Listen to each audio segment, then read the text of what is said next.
Good evening everyone. So I am Alterine Bilaro from Batch 4. So yung topic po natin today na diniscuss po ni Pastor Russell or ang title niya po sa YouTube channel na is ano ang pinakamagandang pangarap sa buhay. So hindi connected po siya sa topic natin, which is all about kay John Calvin. Yun yung ipinaliwanag ni Pastor Russell yung kahalagahan ng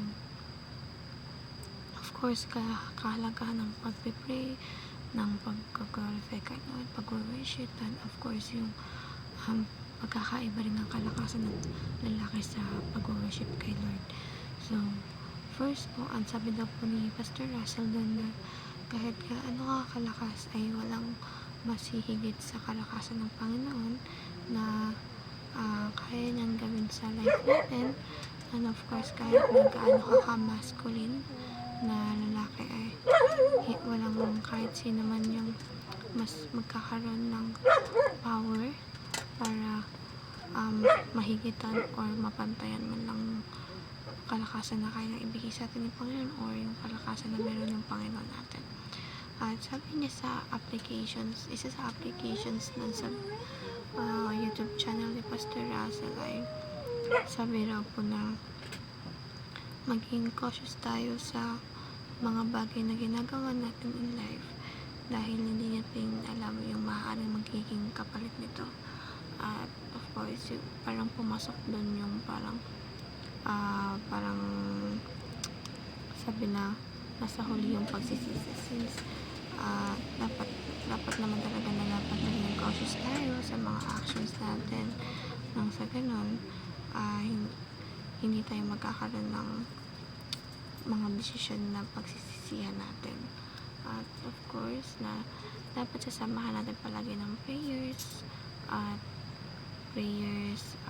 syempre pagbabasa ng Biblia at pag-worship kay Father God. So hindi mag-work yung mga bagay-bagay kung hindi tayo nagkakaroon ng faith or naniniwala sa Panginoon, dahil usually kasi madali lang sabihin para sa atin na kilala natin si Lord pero hindi natin siya kilala sa life natin, or like hindi natin siya kinikilala dahil sa ganun parang mas madali lang siya sabihin pero hindi natin siya kaya gawin in an action.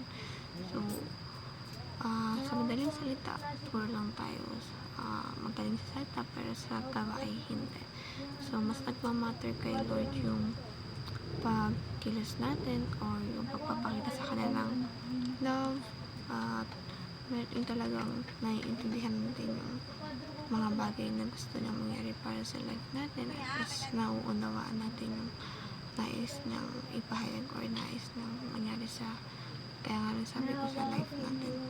Ang sa ganun, wala namang gusto yung Lord natin na mapasama tayo. Ang gusto lang naman niya sa life natin ay magkaroon tayo ng good path in life, nang siya yung magka-guide or siya yung magiging sentro ng buhay natin.